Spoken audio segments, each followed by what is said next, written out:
வித்யாலயா இசைப்பள்ளியின் 20ஆம் ஆண்டு விழா கோலாகலம் நடைபெற்றது. சென்னை மந்தவெளி பூங்கா வளாகத்தில் அமைந்துள்ள கல்யாண நகர் சங்க அரங்கத்தில் ஸ்ரீ குரு வித்யாலயா இசைப்பள்ளியின் 20ஆம் ஆண்டு விழா 18/1/2026 அன்று மாலை 4 மணி அளவில் சிறப்பாக நடைபெற்றது. இவ்விழா பள்ளியின் நிறுவனர் மற்றும் சிறந்த குரல் வித்தை கலைஞரான திருமதி இந்திரா நாகராஜன் அவர்களின் வழிகாட்டுதலில் மாணவர்களின் கலை வளர்ச்சியை கொண்டாடும் வகையில் மிகுந்த சிறப்புடன் ஏற்பாடு செய்யப்பட்டது.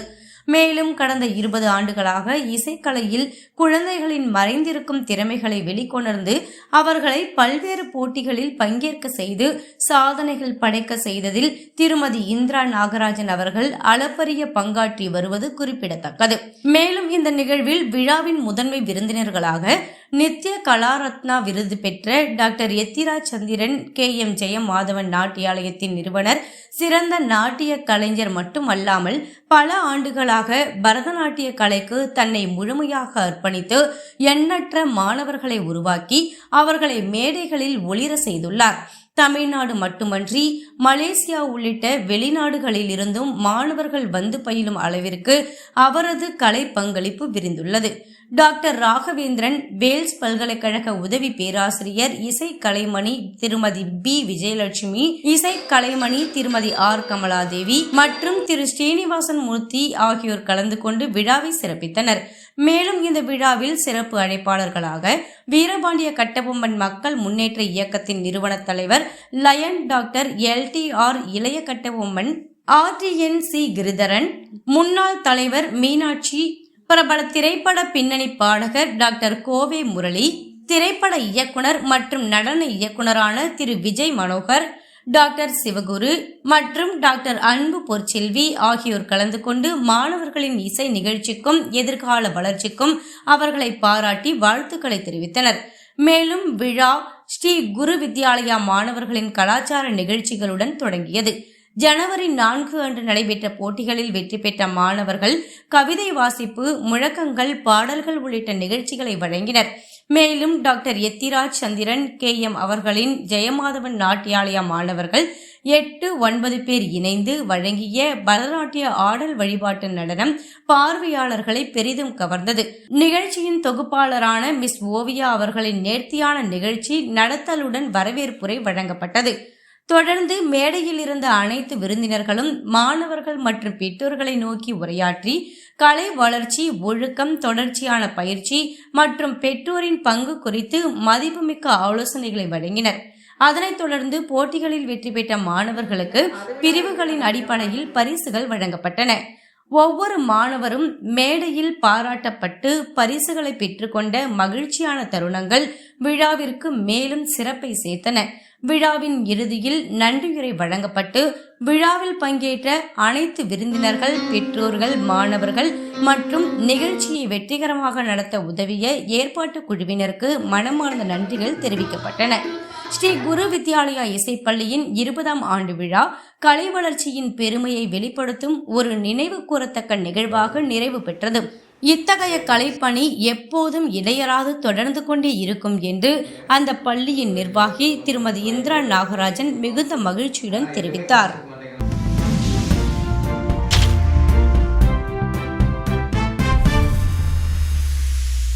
அதை பற்றி சொல்லணுன்னா எங்கள் அப்பாவை பற்றியும் நான் சொல்கிறேன். எங்கள் அப்பா வந்து இந்தியன் நேவியில் ஆஃபீஸராக இருந்தவர். எங்கள் 2 தாத்தாவுமே மிலிட்ரியில் இருந்தவங்க. எங்கள் அப்பா சொல்லுவார், கரண்ட்டு கட்டானா கூட கண்ணை மூடிட்டே போய் அந்த இடத்துல தொட்டோம்னா அந்த பொருள் அங்கே இருக்கணும், அப்படி இருக்கணும் அப்படின்னு சொல்லுவார். ஸ்கூல் லீவோ ஹாலிடேஸோ 4 மணிக்கு நான் எந்திக்கணும். இன்றைக்கும் எனக்கு 4 மணிக்கு முழிப்பு வந்துடுது. எங்கள் அப்பா இறந்து 2002 இறந்தார். இன்றைக்கும் நகம் வெட்டிலையே, நகம் என்ன இவ்வளோ தூரம் வந்துருச்சு, எங்கள் அப்பா திட்டுவாரன்ற மைண்டில் இருக்குது. ஆனால் எங்கள் அப்பா இல்லைங்கிறது நிதர்சனமான உண்மை. ஆனால் அவர் சொல்லி கொடுத்த ஒழுக்கங்கள் இன்றும் நம்ம கடைபிடிக்கிறோம். அதே மாதிரி குழந்தைகளை ரொம்ப கண்டிக்க வேண்டாம். செல்ஃபோன் அது தவிர்க்க முடியாத ஒரு விஷயமா ஆயிடுச்சு. அதுக்கு எப்படி தீர்வுன்னு ஒன்றுமே நம்மளுக்கு புரியல. இந்த குழந்தைகள் பரதநாட்டியம் ஆடின அந்த விதமும் அந்த கலையும் கலாச்சாரமும் எடுத்து செல்லக்கூடிய அந்த குழந்தைங்களுக்கு என்னுடைய பாராட்டுகள். நாங்கள் சில ஆய்வுகளை மேற்கொண்டோம். நான் சிலம்பம் கிளாஸ் நடத்திட்டு இருக்கேன். நான் நடத்துகிறேன்னா ஆசானை வச்சு நடத்திட்டு இருக்கோம். எங்களுடைய பாரம்பரியான கலைகளையும் அங்கே சொல்லிக் கொடுக்குறோம். ஒன்று புதுக்கோட்டையில் இருக்குது, இன்னொன்று சென்னை அருகாமையில் இருக்கக்கூடிய படைப்பையில் இருக்குது. அங்கே சிலம்பம் கற்றுக்கிற குழந்தைங்கள் கண் பார்வை மற்றும் நரம்பியல் பிரச்சனையிலிருந்து தீர்வு பெறுறாங்க அப்படிங்கிற ஒரு ஆய்வை நம்ம மேற்கொண்டோம். கண்ணாடி போட்டுக்கிட்டு இருந்த சில மாணவர்கள் சிலம்பத்தை ஒரு 6 மாதத்துக்கு மேலே கற்றுக்கும் பொழுது அந்த கண்ணாடி தேவைப்படாத ஒரு விஷயம் ஏற்பட்டது. அதே போல் பரதநாட்டியம் பார்த்தீங்கன்னா நளினம்னு சொல்லக்கூடிய ஒரு விஷயம் அந்த பரதநாட்டியம்ல இருக்கு. குழந்தைங்க பெருசாகும் போது எங்களுடைய அந்த சிலம்பம் கிளாஸ்லேயே இந்த கர்லாக்கட்டை சுற்றுறதுன்னு சொல்லி கொடுக்குறோம். 116 வகையான கர்லாக்கட்டைகள் இருக்கு. பொற்செல்வி மேடம்க்கெல்லாம் தெரியும். நாங்கள் வீரபாண்டிய கட்டபொம்மனுடைய நினைவு நாள் மற்றும் பிறந்த நாள் கிண்டி காந்தி மண்டபம் வளாகத்தில் அவருடைய சிலைக்கு முன்பாக எங்களுடைய அந்த போரில் பயன்படுத்திய ஆயுதங்கள் மற்றும் இந்த கலையினுடைய விவரங்களை நாங்கள் சொல்லுவோம். அவங்க பார்த்துருக்காங்க. அப்போது அந்த கர்லாக்கட்டையில் சுற்றக்கூடிய அந்த சுத்துக்கு சுவப்பிரசவ சுத்துன்னே ஒரு சுத்து இருக்கு. பெண்களுக்கு சுவப்பிரசவம் ஆகுவதற்கு அந்த சுத்து இருக்கு.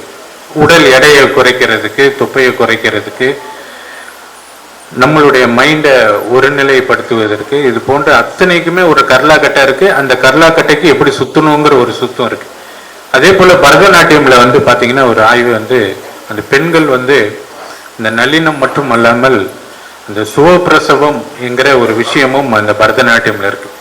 இதை நம்ம ஆய்வு பண்றோம். அப்ப சில பேர் கேட்கலாம், இல்லைங்க எனக்கு தெரிஞ்சவங்க சில பேர் பரதநாட்டியம் கத்துக்கிறாங்க, அவங்க சுவப்பிரசவம் இல்லையே, அவங்க சிசரின் தானே பண்ணாங்க அப்படின்னா அந்த ஹாஸ்பிட்டலினுடைய வருவாய்க்காக பண்ணியிருப்பாங்களே தவிர அது கண்டிப்பாக இந்த பரதநாட்டியத்தினுடைய விளைவு அந்த பெண்மை நல்லிணத்தை கொடுக்கக்கூடியது.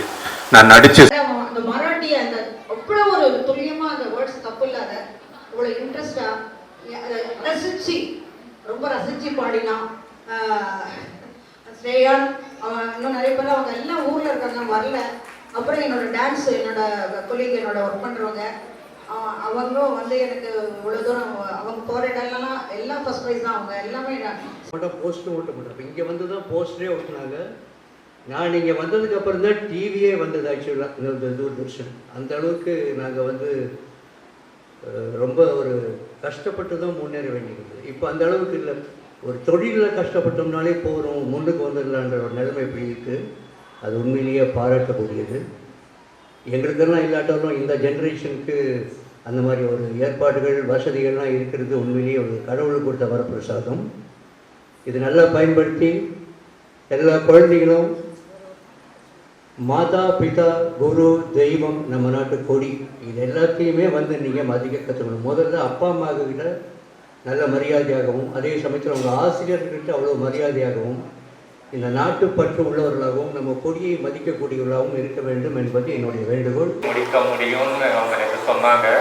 பட் அவங்க அந்த ஒரு முகத்துக்கோசரம் இந்த நூற்றுக்கணக்கான முகங்களும் நூற்றுக்கணக்கான கரங்களும் கர ஒலி ஓசைகளும் என்று கேட்டுக்கொண்டு மிக நன்றான முறையில் இந்த இந்த நிகழ்ச்சி நடந்து கொண்டிருக்கிறது. அவங்களோட கடின உழைப்பிற்கு இதுதான் அடையாளம். அவங்களோட 40 வருட இந்த கலை படைப்புக்கு உங்களுடைய ஆதரவு இன்று மட்டுமல்ல, ஈவன் இன்னும் பல வருடங்களுக்கு தொடர வேண்டும்.